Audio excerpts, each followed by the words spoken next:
A ver, antes de empezar, quiero saber si se escucha el audio.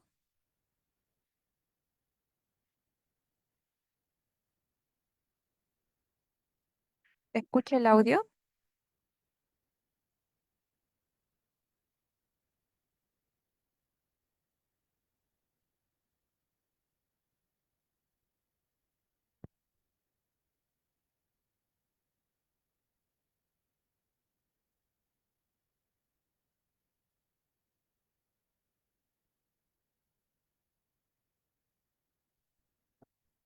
Bien, tengan ustedes muy buenas noches. Sean bienvenidos y bienvenidas a este curso de actualización llamado Bioseguridad Hospitalaria y Manejo de EPP en Personal de Salud. Agradecerles a ustedes por su asistencia el día de hoy y a la institución por su invitación a este curso. Quien les habla es la magíster Vilma del Rosario Moquillosa Calderón, licenciada en enfermería, especialista en cuidados intensivos neonatales, magíster en enfermería con mención en ciencias de la enfermería y actualmente soy enfermera asistencial del servicio de neonatología del Hospital Ricardo Cruzado Rivarola de Nazca. Bien, vamos a empezar este curso definiendo lo que llamamos o vendría a ser lo que es la bioseguridad en los diversos servicios de salud. En este caso, nos habla que la bioseguridad no aplicada en los diversos servicios de salud nos va a ayudar o va a intentar al menos disminuir el daño producido, en este caso, al paciente mientras permanece en los establecimientos de salud. Mientras se atiende al paciente mientras está en sus días de hospitalización. ¿A qué se refiere con disminuir el daño producido? O sea, a la contaminación, al contagio, ¿no? Que pueda eh, sufrir el paciente en este caso durante su permanencia, ya sea de forma ambulatoria o estadía por días en los establecimientos de salud a los que pueda acudir. Entonces, la bioseguridad trata de proteger al personal de salud también. Por eso es que hoy en día existe la llamada salud ocupacional, que con el tiempo ha ido evolucionando y va desde una actitud correctiva a una actitud pues de prevención, de participación y dinámica, lo cual ha favorecido el interés porque existan diversos desarrollos en los enfoques integrales con el objetivo de que exista pues el mejoramiento de la calidad de los trabajadores y de su entorno de trabajo, de sus establecimientos, en este caso de salud. Es por ello que las instituciones de salud son netamente eh, responsables y ellos deben de velar porque exista un adecuado, en este caso, control de la transmisión de estas infecciones y proteger, asistir al personal que labora en estas instituciones de salud en el caso que el trabajador sea víctima de un accidente laboral, ¿no? En especial cuando ha habido una exposición biológica, dada pues la naturaleza, la importancia de los riesgos propios de la actividad hospitalaria que desarrollamos pues día a día, ¿no? Es por ello que existen límites entre el accidente y la prevención, lo cual tiene que pasar por el cumplimiento, en este caso, de diversas normas de bioseguridad, normas muy importantes que son consideradas pues universales. ¿Qué llamamos universales? Aplicadas a nivel mundial, ¿no? Aplicadas en todos los establecimientos de salud. Entonces, estas normas básicas nos van a permitir hacer frente entre el accidente y la prevención. Es muy importante el cumplimiento de estas normas, aplicarlas, perdón, en los diversos establecimientos de salud en los que pueda laborar el trabajador. Por ello, como les digo, las instituciones de salud son netamente responsables de proporcionar pues la seguridad al trabajador para que pueda desarrollar sus actividades hospitalarias con tranquilidad, ¿no? Y en un caso de que haya una exposición biológica, brindarle pues la asistencia adecuada, ¿no? Al trabajador.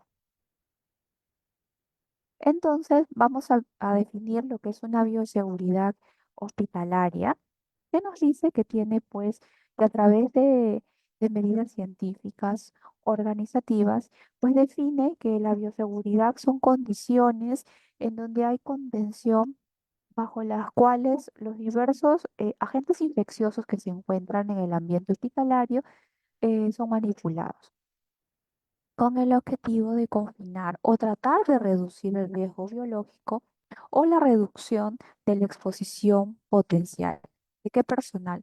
Personal que labore en laboratorio, personal en áreas hospitalarias críticas como las UCIs, áreas no críticas como los demás ambientes de hospitalización, pacientes y público en general, e incluso también poder reducir una exposición a nuestro medio ambiente, hoy dañado, nuestra capa de ozono, por el llamado calentamiento pues global, ¿no? Por eso vemos muy importante lo que es aquí nuestra bioseguridad hospitalaria, ¿no?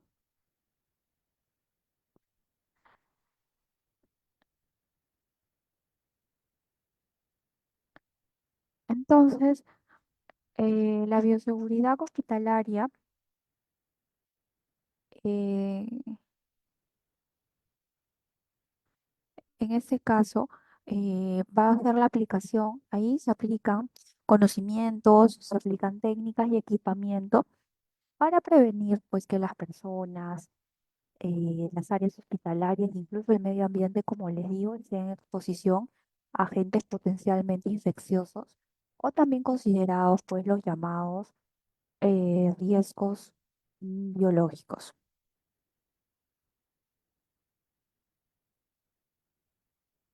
Entonces, la Organización Mundial de la Salud define la bioseguridad hospitalaria como el conjunto de normas y medidas para proteger la salud del personal frente a diversos riesgos biológicos químicos y también riesgos biológicos físicos, ¿no?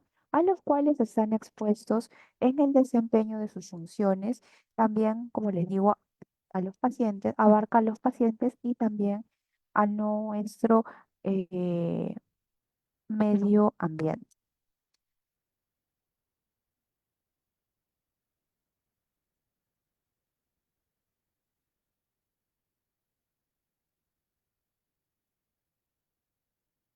Entonces, la bioseguridad en sí, hospitalaria, va a tratar de reducir o evitar el riesgo para la salud y el medio ambiente proveniente de la exposición a agentes biológicos que van a ser causantes de diversas enfermedades, ¿no? Por eso es que la bioseguridad es el conjunto de normas y barreras que son destinadas a prevenir, pues, un futuro riesgo biológico. Y para ello, como les mencioné al inicio, la bioseguridad tiene tres pilares que se sustentan y dan origen a las precauciones universales. Son tres pilares en los cuales sustentamos la bioseguridad, pilares o precauciones universales de una práctica que se da en todo el mundo, ¿no? Como es la universalidad, la barrera de protección y las medidas de eliminación. Entonces, la universalidad nos habla que son medidas que deben de involucrar a todos los pacientes de todos los servicios, independientemente o no de conocer o no eh, su serología. Entonces, cuando hablamos de serología, nos habla que las pruebas serológicas de anticuerpos comprobarán la presencia o no de anticuerpos específicos en la sangre, ¿no? Y los anticuerpos se puede decir que son proteínas que el sistema inmunitario pues va a producir para combatir sustancias extrañas que ingresan al cuerpo. Entonces, estas sustancias suelen ser patógenos, que son, mejor dicho, gérmenes que causan pues distintos tipos de enfermedades, como los virus y las bacterias.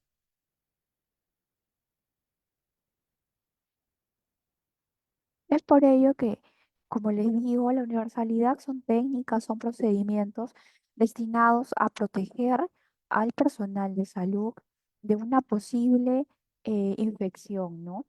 En este caso, de diversos agentes como el virus de la inmunodeficiencia humana, virus de la hepatitis B, virus de la hepatitis C, entre otros. Y cuando hablamos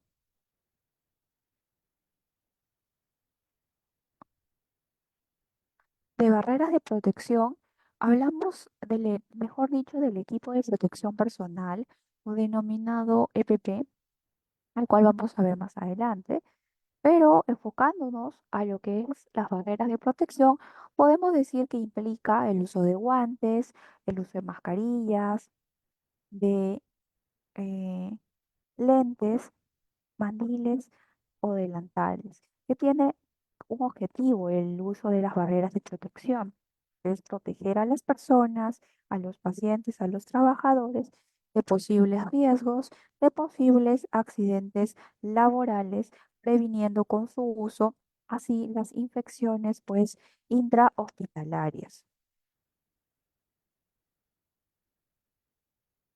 Entonces las barreras de protección o EPP nos van a ayudar a reducir la probabilidad de que el trabajador, en este caso, al tocar, exponerse y propagar pues microbios.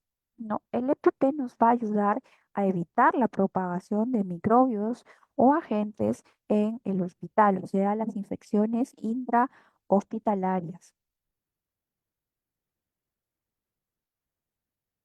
Y si hablamos de medidas de eliminación, podemos hablar de una medida pues universal como es el lavado de manos con frecuencia, al quitarse los guantes, usar guantes cuando se manejen líquidos biológicos. Debemos de establecer límites no entre las áreas sucias y las áreas limpias del establecimiento de salud, no tocar las áreas que están sucias, por así decirlo, con guantes, perdón, no tocar las áreas limpias con guantes que están pues contaminados.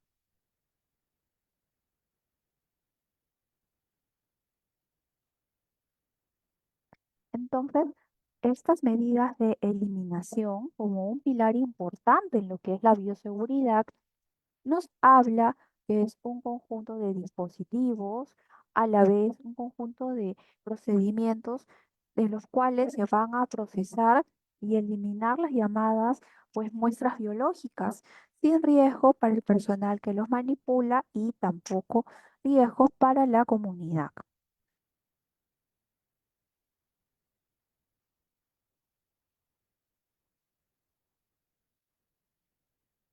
Entonces, retomando la idea, la bioseguridad tiene tres pilares que son consideradas medidas o precauciones universales, práctica universal, la universalidad, en este caso, las barreras de protección y las medidas de eliminación.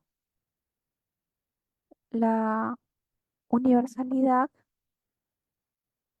podemos decir, en resumidas cuentas, es las medidas que se tienen que adoptar eh, para involucrar a todos los pacientes de todos los servicios, independientemente de que se conozca o no su serología, las barreras de protección, que es el uso del EPP para el personal de salud, y las medidas de eliminación, cómo vamos a eliminar pues, los agentes infecciosos o agentes patógenos, ¿no?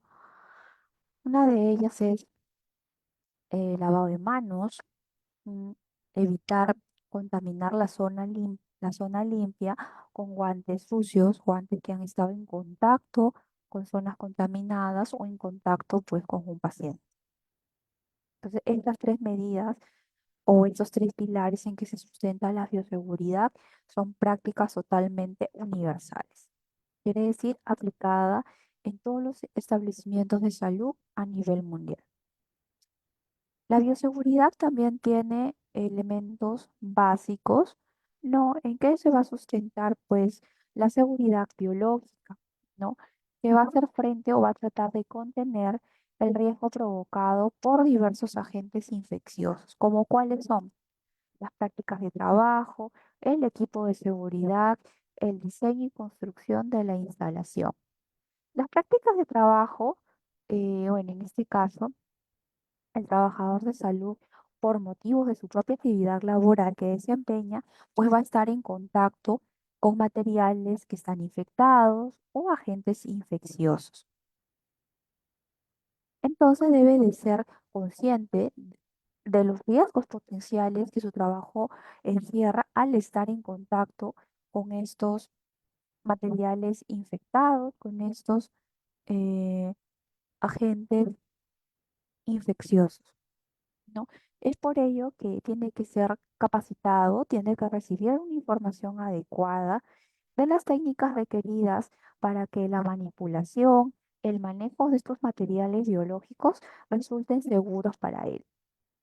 El equipo de seguridad o las llamadas barreras primarias son dispositivos o aparatos que garantizan pues que un proceso o una atención sea segura, como por ejemplo las cabinas de seguridad, el EPP, que son los equipos de protección personal, como los guantes, el calzado, las pantallas faciales, las mascarillas que tienen que ser pues usadas al momento de un proceso o al momento de una atención. El diseño y construcción de la instalación, o llamada también en este caso las barreras secundarias, en que nos habla que su magnitud va a depender del agente infeccioso en cuestión y de las manipulaciones que se realicen con dicho agente infeccioso. Este, esto cobra principalmente relevancia o importancia en las normas de trabajo y los equipos pues, de protección personal.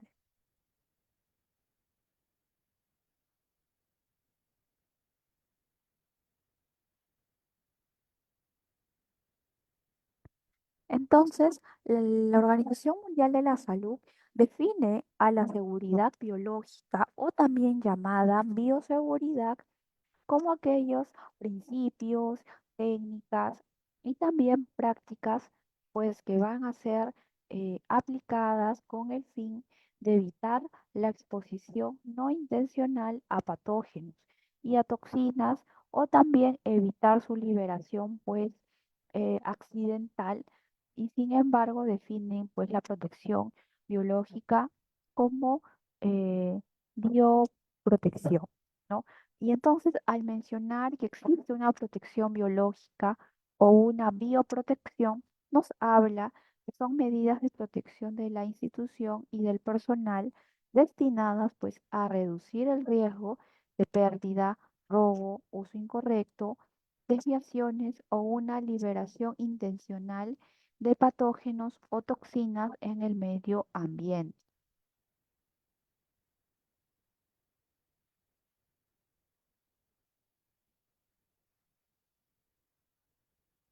Entonces, hablamos de los riesgos laborales del sector sanitario y del sector sociosanitario. Nos dice que en el siglo XXI debería ser innecesario decir o creer, mejor dicho, que los trabajadores del sector eh, salud estuvieran bien protegidos de los peligros en su lugar de trabajo. Es por ello que es notorio o evidente ver día a día que los trabajadores de este sector, del sector salud, se exponen a diario a una compleja variedad de riesgos biológicos, de peligros biológicos que atentan contra su seguridad, contra su salud, ¿no? ¿Y a qué se refiere esta compleja variedad de riesgos y peligros?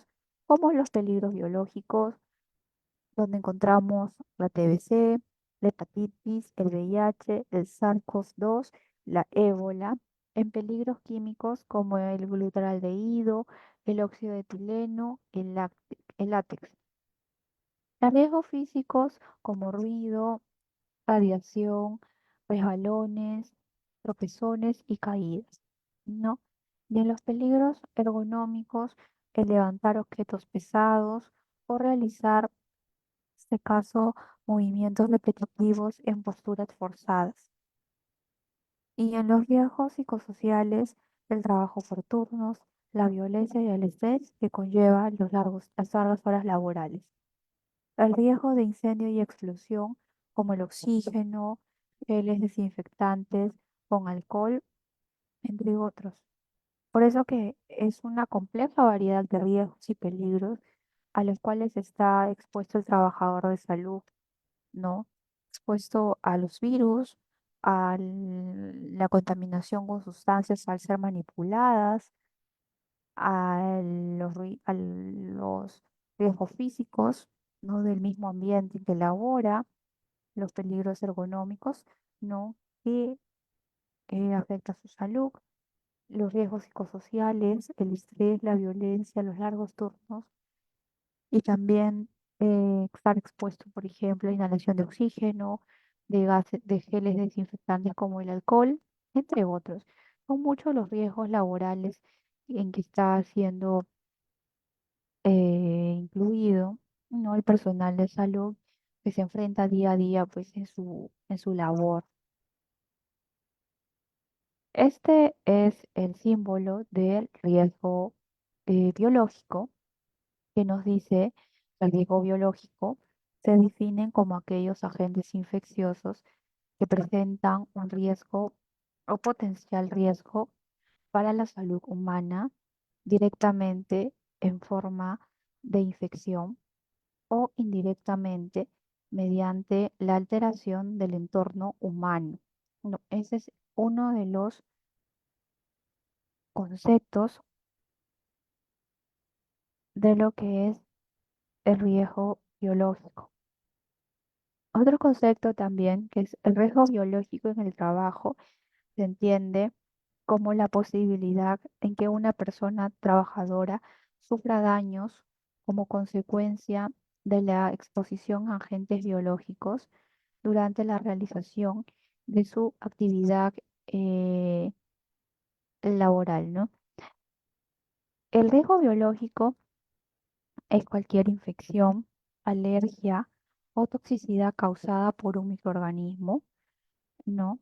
Como los cultivos celulares y los endoparásitos humanos que puede contraer en este caso un trabajador de salud al estar manipulándolo.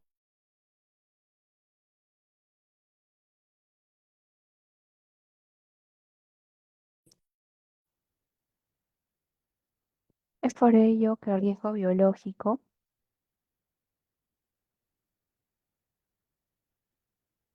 es por ello que el riesgo biológico en este caso es relativo a la presencia de un organismo o sustancia derivada del mismo que plantea una amenaza pues para la salud. Es habitual o es normal esperar que los trabajadores de salud acepten, ¿no? Sean conscientes de los peligros y riesgos que conllevan, pues, en este caso, eh, realizar su trabajo, ¿no? A menudo sacrificando la suya por la de sus pacientes. Por fortuna, las medidas, en este caso, que protegen a los trabajadores de salud,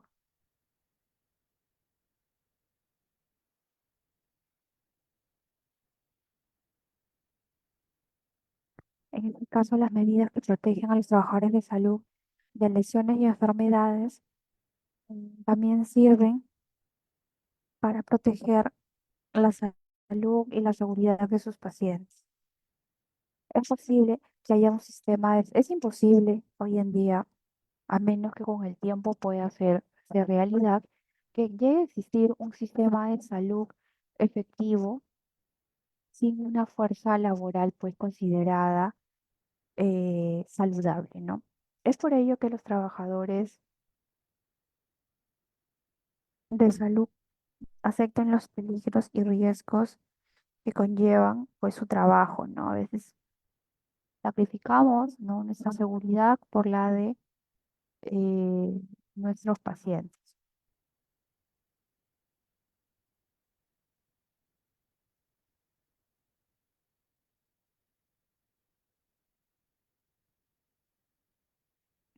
Entonces, el personal sanitario corre un mayor riesgo debido a su actividad laboral diaria de llegar a contraer pues patógenos debido a la transmisión sanguínea, o sea, por estar en contacto directo con sangre contaminada o también fluidos corporales directos del paciente. Entonces, la exposición profesional a la sangre puede deberse en un caso por una lesión percutánea, por un pinchazo de aguja o otro tipo de lesión con objetos punzantes, una lesión mucocutánea, salpicadura de sangre u otros fluidos corporales en los ojos, en la nariz, en la boca, el contacto directo con piel que no está intacta, con piel lesionada, piel con heridas. Por lo tanto, no solamente el personal médico, el personal de enfermería, sino también los técnicos en laboratorio, el personal de limpieza y manipuladores de residuos hospitalarios corren el riesgo de albergar infecciones pues, de transmisión sanguínea.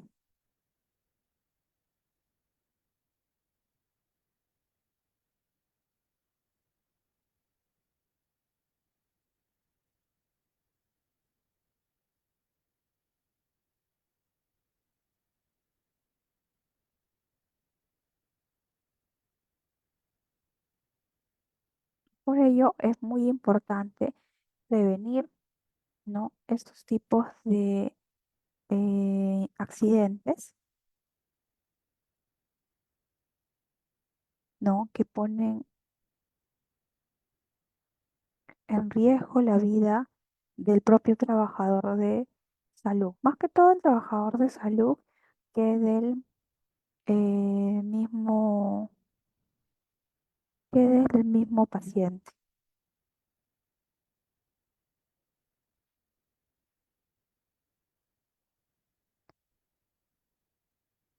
Los equipos de protección personal o llamados EPP, que es uno de los pilares de la bioseguridad o llamados medidas de protección,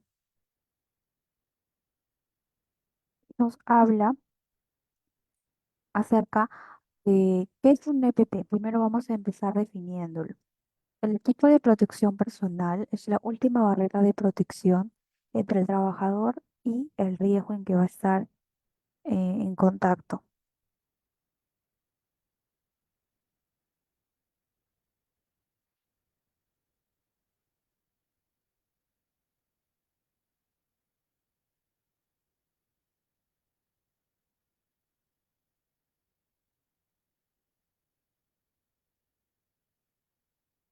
Entonces, son equipos, estos EPPs, que van a proteger las partes del cuerpo humano. Van a proteger la cabeza, van a proteger las manos, los pies, los ojos, el sistema respiratorio, de los riesgos del entorno laboral que puedan amenazar, pues, la seguridad del personal de salud y en este caso su propio salud también, ¿no? Es muy importante recordar como nosotros, personal de salud, que los equipos de protección personal no reducen totalmente el riesgo o el peligro de que pueda estar en contacto el personal, solamente protegen al trabajador del ambiente laboral y de un grado específico de exposición a este riesgo, a este peligro. Solamente al ambiente y a un grado específico. No le da una protección pues total. Por eso es muy importante el uso del EPP, ¿no? Cuando estamos en contacto directo con un ambiente contaminado o con el mismo paciente, ¿no? Esos equipos protegen todas las partes del cuerpo. Van a proteger la cabeza, las manos, los pies, los ojos. el sistema respiratorio, como no.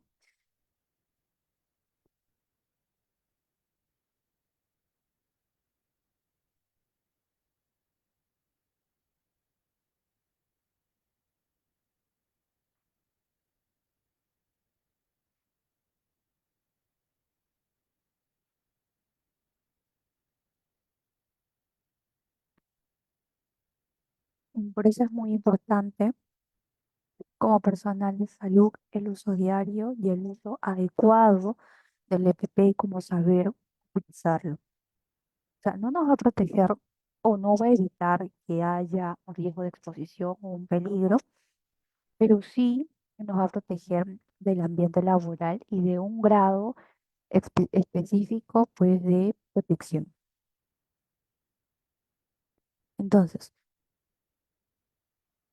¿qué debemos, en este caso, por qué debemos conocer acerca de los equipos de protección personal? No, porque permite enfrentar peligros que no se pueden eliminar o controlar con las medidas técnicas o administrativas, en este caso, ¿no? Para poder seleccionar el adecuado equipo de protección personal de acuerdo al riesgo identificado, en este caso, en el lugar donde se están realizando las actividades, en este caso, de trabajo.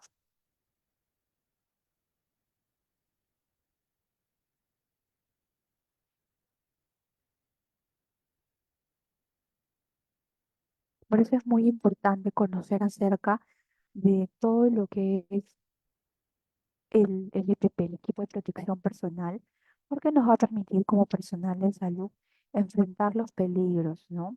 Que no van a poder eliminarse o controlar con medidas técnicas. No, por ejemplo, el estar en contacto directo con sangre contaminada del paciente o de sus fluidos, pues, corporales. Aquí vemos el lavado de manos y el uso del EPP en diversas situaciones. En este caso, la situación de siempre y antes, después del contacto con pacientes y después del contacto con superficies o equipos contaminados, la higiene de manos es muy importante. En contacto directo con sangre de pacientes, fluidos corporales, secreciones, excreciones, mucosas o piel intacta, es la higiene de manos, el calzado de guantes y el calzado de mandil o batas. En caso de contacto directo con sangre de pacientes, eh, fluidos corporales, secreciones, excreciones, cosas o piel intacta, es muy importante la higiene de manos, luego el calzado de guantes, la colocación del mandil o batas, el uso, en este caso, de mascarillas y también la protección de los ojos. ¿Cómo vamos a seleccionar los EPPs en base a riesgos? Tenemos que preguntarnos nosotros mismos qué tipo de procedimiento voy a realizar, cuál será el grado de proximidad al paciente durante la realización de estos procedimientos, cuáles son las medidas de barrera y los componentes de EPP, en este caso, disponibles que yo tenga, ¿no?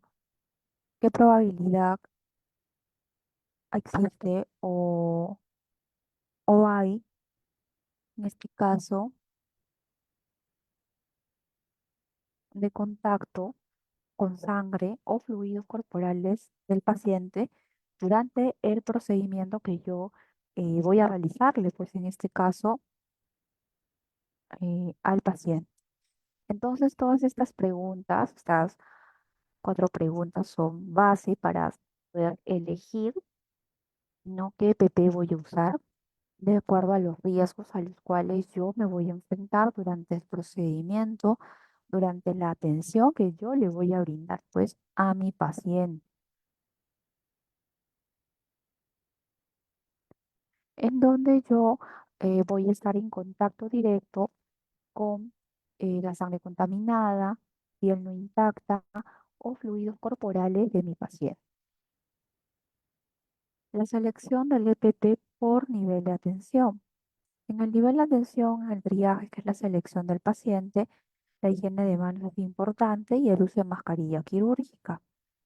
En la recogida de muestras para diagnósticos de laboratorio, la higiene de manos, el calzado de mandil, el uso del respirador, gafas de protección y el calzado de guantes.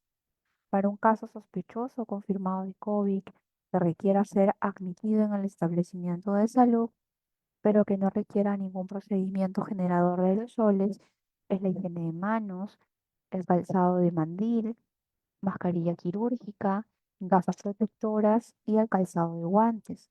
Para un caso sospechoso o confirmado de COVID-19 que requiera ser admitido en el establecimiento de salud y que requiera algún procedimiento generador de aerosoles, es la higiene de manos, bata, respirador, gafas protectoras y el calzado de guantes.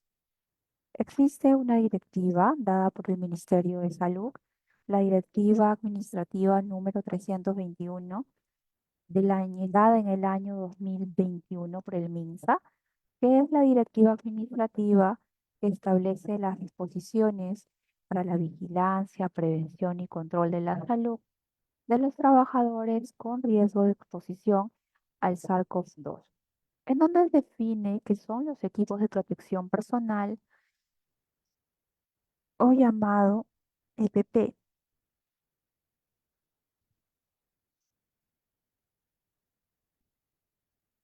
que nos dice son dispositivos, materiales o indumentaria personal destinados a cada trabajador para protegerlo de varios riesgos presentes en el trabajo y que puedan amenazar su seguridad y salud.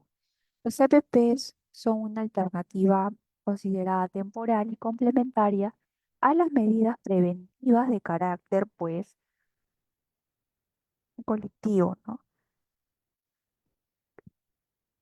Como el control administrativo, el control ambiental. No, por eso que existe esta directiva que fue dada en el año 2021 en plena pandemia. El EPP o el EPI, que es el equipo de protección individual también llamado, es una barrera física, ayuda a minimizar el riesgo de exposición a aerosoles, salpicaduras e inoculación accidental. Debe usarse en todo momento. La elección del EPP es de acuerdo al tipo de trabajo, al tipo de procedimiento que vamos a realizar. El EPP, en este caso, inadecuados, cuando no lo usamos adecuadamente, aumentará el riesgo, en este caso, de infección, ¿no?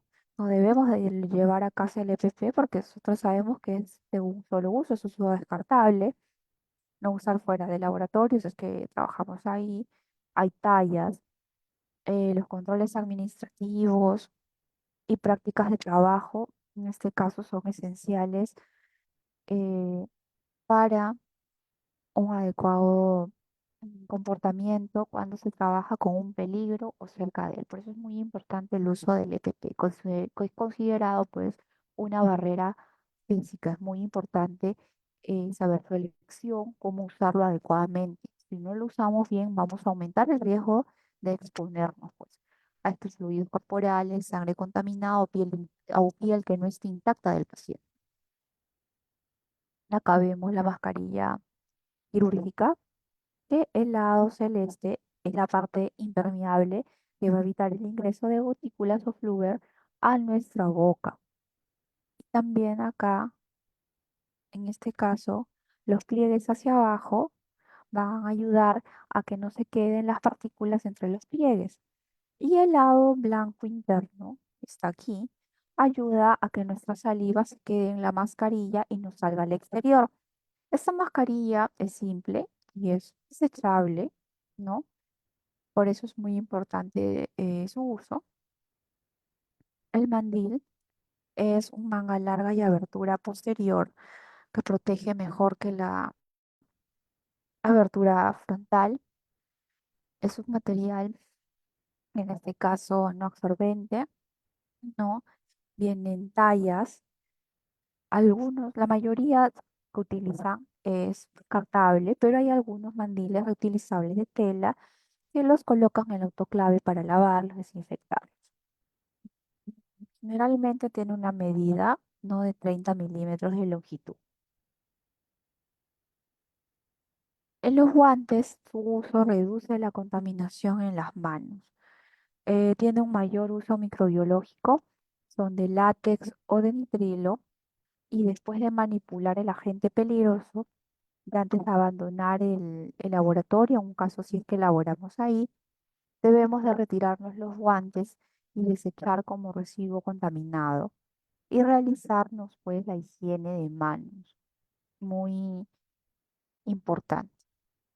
El uso de los guantes que también pues vienen por tallas, ¿no? 6.5, 7, 7.5, 8. Hay de materiales de látex, materiales de nitrilo, ¿no? Es muy importante colocarnos ante cualquier procedimiento que vamos a realizar donde estamos en contacto con sangre contaminada, fluidos corporales o piel no intacta del paciente, o si trabajamos manipulando muestras serológicas en un laboratorio.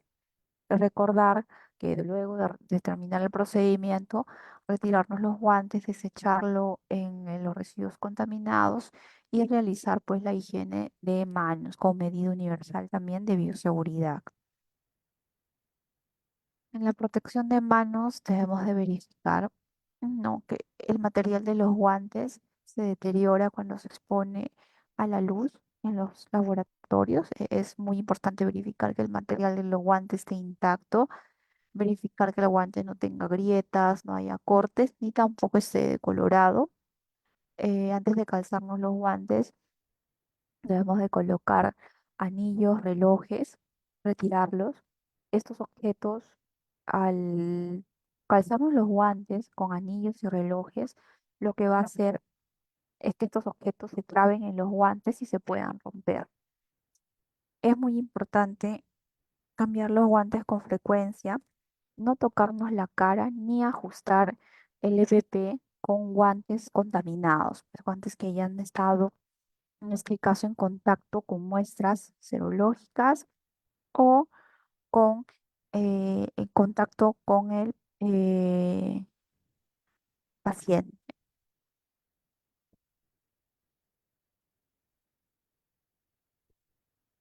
Por eso es muy importante el lavado de manos y verificar la integridad del guante que nos vamos a calzar, que no esté roto, decolorado, no usar anillos, no usar pulseras, no usar relojes, porque los guantes, porque eso se traba en los guantes y los van a romper estos guantes. En la protección facial, en este caso, en los lentes o los cascos o el visor, mejor dicho, protege contra salpicaduras, no debe delimitar el campo visual, tiene micadura como el policarbonato, que va a proporcionar el 99% de protección a los rayos UV. Es cómodo, es liviano, es de fácil limpieza y mantenimiento. Tiene protección, en este caso, eh, lateral, son productos que se manipulen. Es uso obligatorio al almacenar y manipular productos, en este caso, químicos, ¿no? Previene la salpicadura de saliva, de sangre o de sustancias, pues, contaminantes, ¿no? Que van directamente a los ojos. Generalmente esos lentes o cascos o visores son de policarbonato. Tienen que ser livianos, cómodos, de fácil limpieza y mantenimiento. Obviamente que el personal que trabaja con productos químicos tiene que usar de forma obligatoria este protector facial. El calzado es muy importante. Debe de cubrir los dedos de los pies y el empeine, cerrar en la parte posterior del talón para que no se puedan salir fácilmente. Tiene que ser un calzado cómodo, un calzado cerrado. No usar en el establecimiento de salud pues sandalias, no, no se está acostumbrado. Tiene que ser un calzado pues cerrado, en este caso, y cómodos para eh, tratar de amortiguar pues las largas horas laborales. El respirador biológico, en este caso de eso es un respirador, una mascarilla N95 de microfibras cargadas electrónicamente, va a facilitar la respiración, retiene contaminantes, es resistente a las salpicaduras de sangre, resistente a otros fluidos corporales, ¿no? Estas son las características de las mascarillas. eh, en este caso, las N95.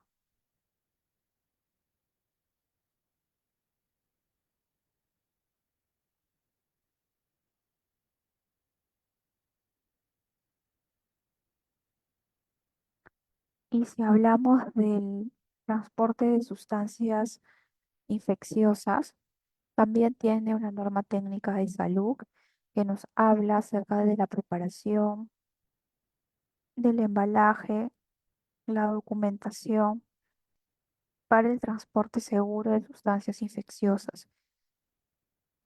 Mm, Es la norma técnica 153 del MINSA 2010, dada en el año 2019. El ámbito de aplicación es obligatoria en todos los laboratorios, establecimientos de salud, en este caso, eh,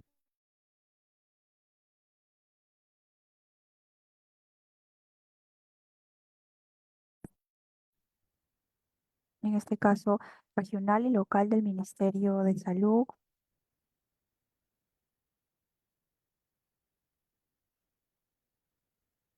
Seguro Social de Salud, Sanidad de Fuerzas Armadas, en este caso, y gobiernos regionales, gobiernos locales y otras entidades gubernamentales y privadas que tengan que enviar y transportar, en este caso, sustancias pues infecciosas.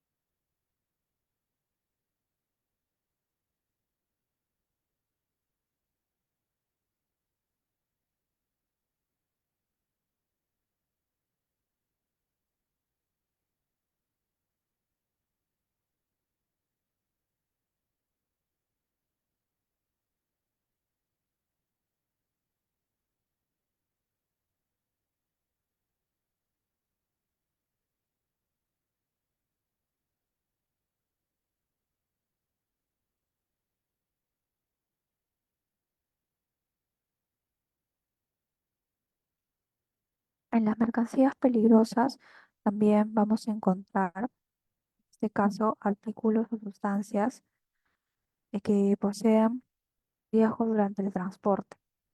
Existen 9 clases. La clase uno que son los explosivos, clase 2 que son los gases, clase 3 que son líquidos inflamables, clase 4 que son sólidos inflamables, clase 5 que son sustancias oxidantes y peróxido orgánico, clase 6 que son las sustancias que afectan, en este caso, la salud, clase 7 que es el material radioactivo, clase 8 que son los corrosivos y clase 9 que son las misceláneas de materiales peligrosos. Esas son las 9 clases que se clasifican, ¿no?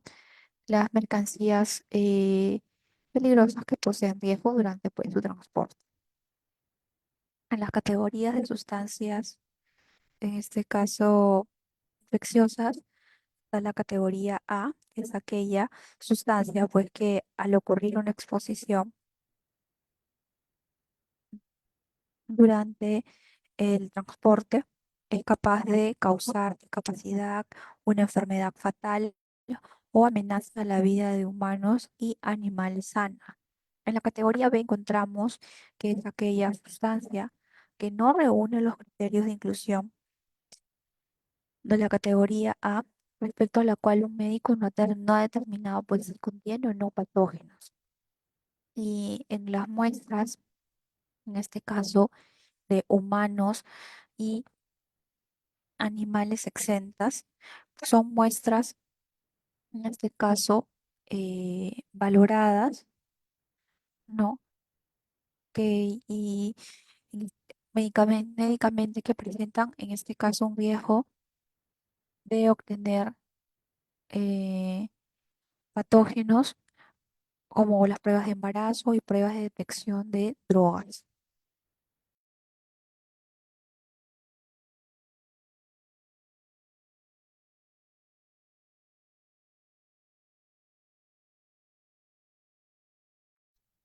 Por eso es muy importante la clasificación de estas categorías de las llamadas sustancias infecciosas. La diferencia entre cultivos y muestras de pacientes. Los cultivos son muestras incubadas para la multiplicación de patógenos y las muestras de pacientes son especímenes que se colectan directamente de humanos y animales. Esa es la diferencia entre los cultivos y las muestras de pacientes. Radican que son importantes para lograr clasificar las sustancias infecciosas, ya que esta clasificación afectará pues la elección del embalaje.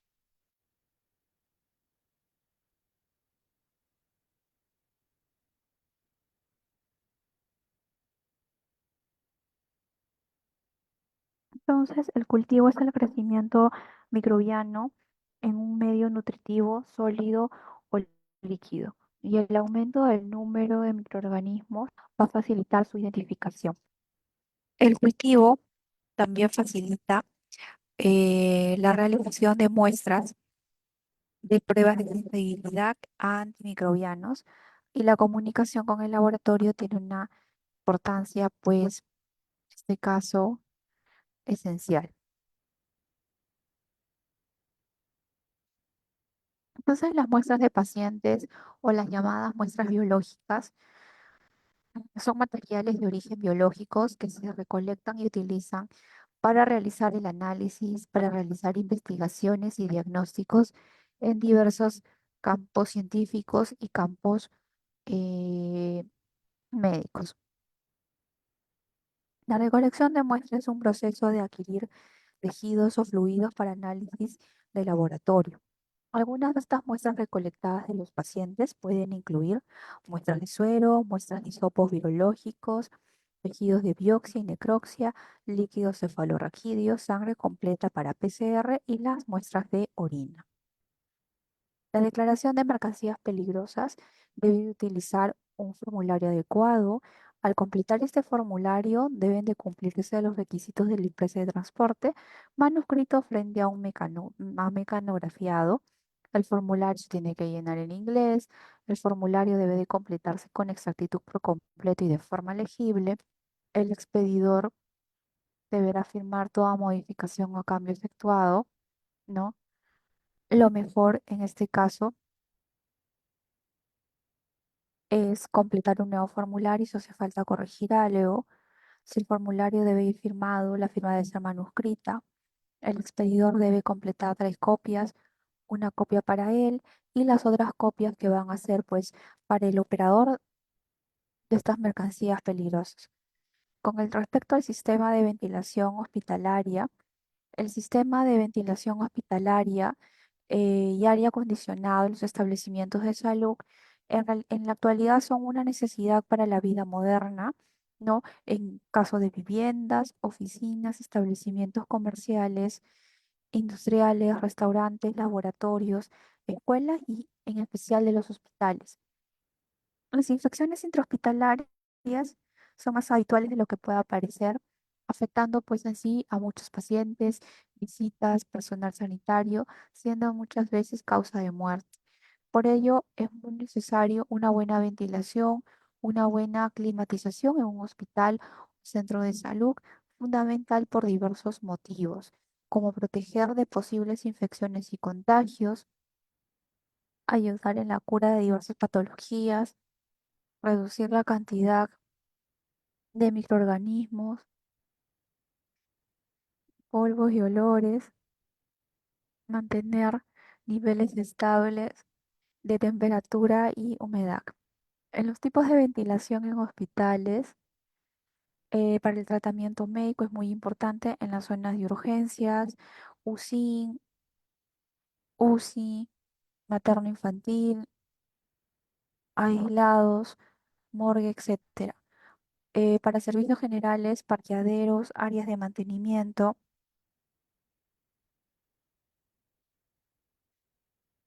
cafetería, restaurantes, gases medicinales, residuos, etcétera.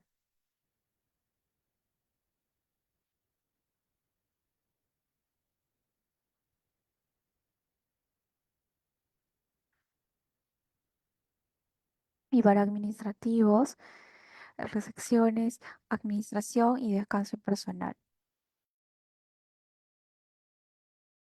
En los parámetros de ventilación, la presión positiva está utilizada en pacientes con inmunosupresiones o habitaciones adyacentes a la sala de presión eh, positiva, presión negativa como usada como método de contención de los contaminantes de un paciente que pueda ser emisor de patógenos nocivos y transmitidos por la vía aérea. Desinfección y esterilización.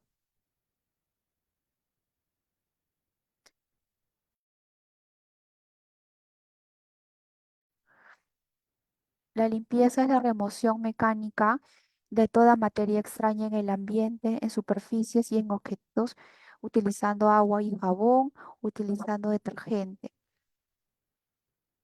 Inhibe y disminuye la biocarga y las partículas de polvo. En la desinfección es un proceso físico o químico que elimina microorganismos de forma vegetativa en objetos inanimados sin que se asegure la eliminación de esporas bacterianas. En la esterilización es un proceso por medio del cual se logra la eliminación de todo microorganismo, incluyendo las esporas bacterianas, métodos físicos y químicos. En la clasificación de los materiales dado por Spaulding, Spaulding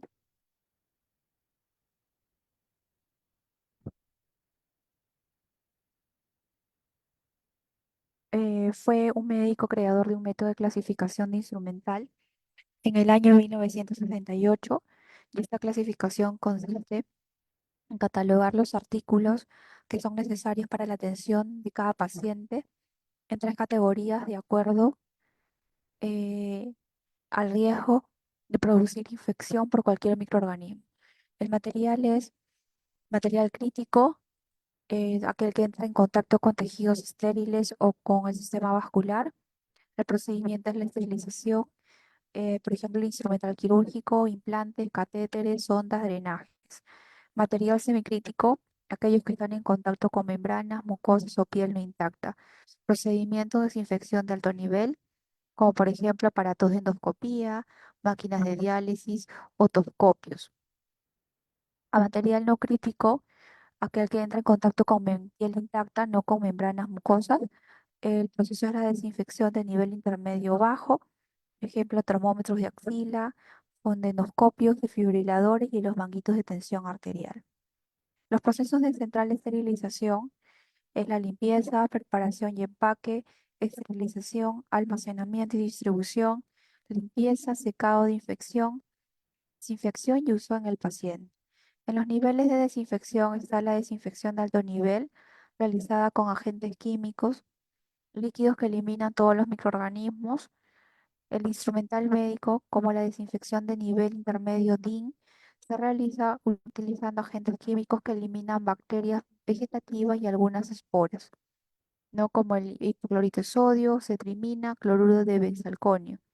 Y en la preparación preoperatoria de piel y desinfección de áreas críticas encontramos la desinfección de bajo nivel o DBN, realizado por agentes químicos que eliminan bacterias vegetativas, hongos y algunos virus, como pisos, paredes y mobiliarios, con la desinfección de áreas y piel con el uso de antisépticos.